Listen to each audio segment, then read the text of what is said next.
Hello hello, on se retrouve aujourd'hui du coup pour un hors-série numéro 3. Alors je vous avoue que cette semaine j'ai filmé pour sortir un vlog, sauf que c'était encore pire que la semaine dernière niveau contenu. Donc j'ai décidé d'abandonner quand j'ai vu les rushs et que ça allait pas donner quelque chose d'assez qualitatif. Donc aujourd'hui on se retrouve pour parler budget et animaux plus précisément. Pour vous dire un peu comment on gère le budget animaux. Si vous voulez savoir comment on gère notre budget au quotidien sur l'année, n'hésitez pas à me le dire dans les commentaires et dans ce cas là je ferai une vidéo pour ça. Mais là on va parler des animaux plus précisément parce que c'est un peu la base, on va dire, de cette chaîne. Donc on est parti pour ça. J'ai pris un petit café et let's go. Donc premièrement on a un budget mensuel de maximum 200 € pour les animaux. Normalement on n'est pas censé le dépasser, ça peut arriver en cas d'urgence ou truc comme ça, mais normalement le budget de base il est de 200 €. Et du coup il est inclus dans notre budget du quotidien sur le mois. Ça c'est comment on gère notre budget au mois, notre budget global. Et du coup on a une petite ligne animaux où c'est marqué 200 € et normalement on n'est pas censé le dépasser. Et en plus de ces 200 € là, on rajoute 50 € tous les mois dans une enveloppe pour les chiens puisque on n'a pas de mutuelle. Et en cas de problème, du coup, on veut être sûr d'avoir un peu d'argent de côté. On ne sait pas ce qui peut se passer, s'ils ont besoin d'une opération ou quoi aux caisses, ou même les médicaments, ça coûte super cher. Donc on préfère mettre de côté. Comme en soi on paye pas de mutuelle, les sous qu'on pourrait mettre dans une mutuelle, on les met en enveloppe de côté. Et normalement ça ne bouge pas sauf pour les frais vétérinaires. Donc généralement tous les mois, en début de mois, je fais une commande. Moi personnellement je commande sur Zoomalia parce que c'est là où je trouve tout ce que j'ai besoin et à des prix assez raisonnables. Et ensuite, une fois que j'ai commandé, tout est noté là-dessus.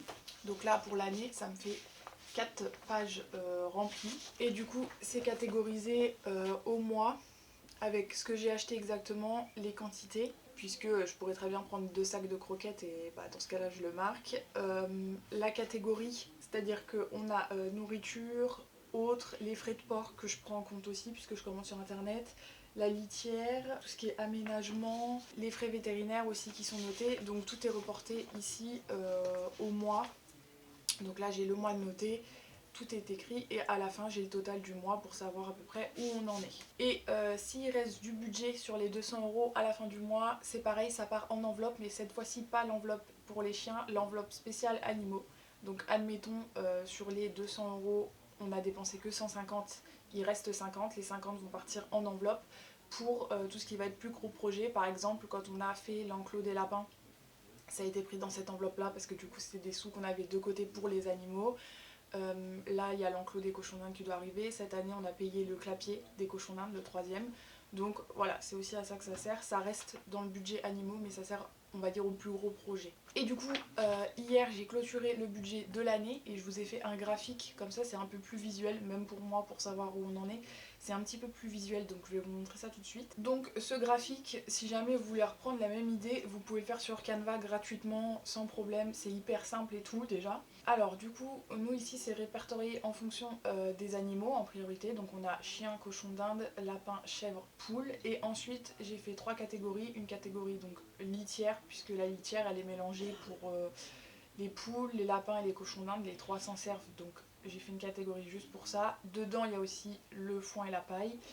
Les frais de port c'est une catégorie à elle toute seule puisque je commande pour tout le monde, donc les frais de port c'est pour tout le monde.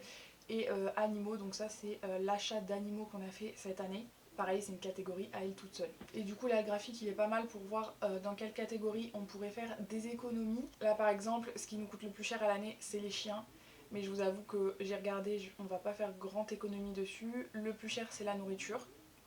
Donc à part si on trouve le sac de croquettes moins cher, on pourra faire des économies dessus. Mais là actuellement j'ai encore regardé hier, je ne trouve pas moins cher en tout cas de cette marque là. Et on veut pas spécialement changer, c'est vrai qu'on pourrait prendre de la sous-marque mais ça nous intéresse pas spécialement. Ensuite les frais vétérinaires ils sont de 145 € à l'année pour les chiens. Donc ça bougera pas puisque cette année on a eu que du coup les vaccins et vermifuge anti-puce. Donc ce sera le même prix l'année prochaine. Là on a une petite catégorie friandises, c'est marqué 14 € mais en vrai je pense qu'on est à un peu plus, c'est juste qu'on prend dans notre budget personnel généralement. Et 97 donc c'est autre, donc là-dedans il y a cette année on a acheté des housses de voiture, je crois que j'ai racheté des harnais etc. Donc ça passe là-dedans, si on peut ne pas dépasser les 100 € l'année prochaine, tout comme là ce serait pas mal. Mais pour les chiens en tout cas on va avoir du mal à faire des économies. et je crois le total il est de 1600 € à l'année pour les chiens. Donc oui, prendre un chien ça coûte cher. En plus nous on a des gros chiens donc ça coûte encore plus cher puisque plus de croquettes. En cas d'urgence vétérinaire c'est plus cher puisque généralement c'est plus ou moins au poids puisque les médicaments sont au poids. Donc plus votre chien est grand et plus ça coûte cher. Donc oui, il faut quand même prendre en compte. Ensuite on passe du coup au cochon d'Inde. Donc on a 188 € de nourriture à l'année. Ce qui est pas dégueu non plus, c'est pas excessif. Si on peut descendre à 150 ce serait bien, mais sachant que normalement je suis censée avoir plus de bébés cette année, on va avoir du mal à descendre je pense. Et aménagement, donc on est à 232, donc là-dedans il y a le clapier, il y a toutes les gamelles que j'ai rachetées cette année, j'ai racheté beaucoup de gamelles, du coup ça rentre dedans, donc les gamelles ne seront pas à racheter, donc à déduire l'année prochaine. Le clapier ne sera pas à racheter, mais comme je vous ai dit tout à l'heure, on a l'enclos entier à faire, donc on va essayer de ne pas dépasser 200 € pour l'année 2025, mais c'est pas sûr à 100% qu'on arrive à diminuer de beaucoup. Et du coup le total pour les cochons d'Inde à l'année il est de 420 €. Du coup après on passe au lapin, donc en nourriture on est à 92 €, c'est pas du tout excessif, c'est très bien même. Les lapins et les cochons d'Inde je compte pas la verdure parce que c'est soit notre herbe de chez nous, donc je compte pas, soit fruits et légumes de chez nous, donc on n'achète pas non plus, du coup je ne compte pas dans les frais. Aménagement 20 €, c'était je crois une gamelle plus le brise-vue, donc il n'y a rien de dramatique là-dedans. Et les frais vétérinaires de 225 €, donc là on peut pas y couper. Cette année on a eu Victis comme nouveau lapin, donc elle a eu droit à son premier vaccin, le rappel un mois après, et on a fait vacciner LA qui est vacciné tous les ans, plus Vegas qui a eu du coup des frais vétérinaires cette année quand il était malade. Donc on aura du mal pareil à descendre en dessous. On va essayer de ne pas dépasser les 200 € de budget vétérinaire. Je vous avoue que c'est pas le truc sur lequel je vais faire le plus d'économies parce que s'il y a besoin de toute façon j'irai. Mais voilà, on va essayer de contrôler quand même un petit peu. Et du coup le budget total pour les lapins 2024 il est de 337 €. Ensuite pour Yoko on est à 51 € de nourriture. Donc franchement ça va. Et aménagement on est à 65 €, donc ça c'est son râtelier, donc du coup c'est pas à racheter, mais cette année on doit lui faire son enclos avec l'électrificateur etc. Donc pareil il y a peu de chances qu'on soit en dessous de ça, on va essayer de pas dépasser les 100 € d'aménagement, mais avec l'électrificateur j'y crois moyen. Et du coup le budget total pour Yoko il est de 116 €. Donc on va essayer d'aller à 100 € l'année prochaine. À savoir que je vous l'ai pas mis, mais je l'ai mis en bas. Il y a les frais de DE pour Yoko, puisque quand vous avez une chèvre, il faut l'enregistrer à l'EDE et ça vous coûte des frais tous les ans. Donc c'est je crois une cinquantaine d'euros plus ou moins. J'ai pas les tarifs en tête, mais c'est vrai que je l'ai pas noté. Je l'ai noté en bas pour m'en souvenir, mais il est pas là et normalement on est censé rajouter du coup une cinquantaine d'euros sur le prix total pour Yoko. Ensuite pour les poules on est à 148 € de nourriture, donc là on va essayer de faire des économies cette année puisque je commande sur internet les graines pour les poules et je pense que je vais essayer de voir si autour de chez moi il y a des graines en vrac on va dire, mais un agriculteur ou autre qui vend des graines, que je puisse aller en chercher, je pense que ça me coûtera moins cher. Ensuite aménagement, donc ça c'est les petites gamelles à niveau constant que j'ai acheté 16 €, donc rien d'excessif. Et autre c'était un produit pour la gale il me semble, donc 13 €, rien d'excessif. Un total pour les poules de 177 €. Pour rappel actuellement on a 4 poules, sauf que cette année on était monté je crois à 11. Je dis peut-être une bêtise, je sais plus. En tout cas, on était à une dizaine de poules et du coup, bah, ça va vite, hein, niveau de nourriture, etc. C'est pour ça qu'on est à 177. Si on avait eu que 4 poules toute l'année, je pense qu'on serait à beaucoup moins. Du coup, on passe aux litières. Donc là, 157, c'est le chanvre. Donc comme je disais tout à l'heure, le chanvre il est divisé avec les lapins et les cochons d'Inde principalement. J'en mets un peu aux poules, mais voilà. Donc là, pareil, ça va être dur de faire moins étant donné que je change des litières tous les jours. Plus les bébés au printemps, été et tout, c'est un peu compliqué, j'ai pas envie de moins nettoyer mes clapiers. Donc on va voir, et en plus de ça, franchement mes paquets je les paye pas super cher. Je suis à 27 € les 200 litres de chanvre, donc c'est pas excessif je trouve par rapport aux autres tarifs que j'ai pu trouver. Après si vous connaissez un site où c'est beaucoup moins cher, pourquoi pas. À savoir que là dans ce chanvre là il y a très peu de poussière, donc ce qui est bien aussi. Et du coup paille et foin on est à 100 € les deux réunis. Donc là je pense qu'on fera pas moins l'année prochaine, étant donné qu'il y a des chances que je reprenne pas beaucoup de paille l'année prochaine, mais plus de foin, donc je pense que ça nous coûtera un peu plus cher même, puisque le foin est un peu plus cher que la paille. Et du coup pour les litières cette année on est sur un total de 257 €. Pour les frais de port on est sur un total de 98 € et ça je sais pas comment faire pour les diminuer, puisque mine de rien ça fait un billet de 100 quand même de frais de port, ce qui est énorme. Mais le truc c'est que comme je commande tout sur internet, souvent j'ai des frais de port supplémentaires pour commandes volumineuses. Et je sais pas trop comment faire autrement, et du coup je paye des frais en plus pour chaque colis en plus.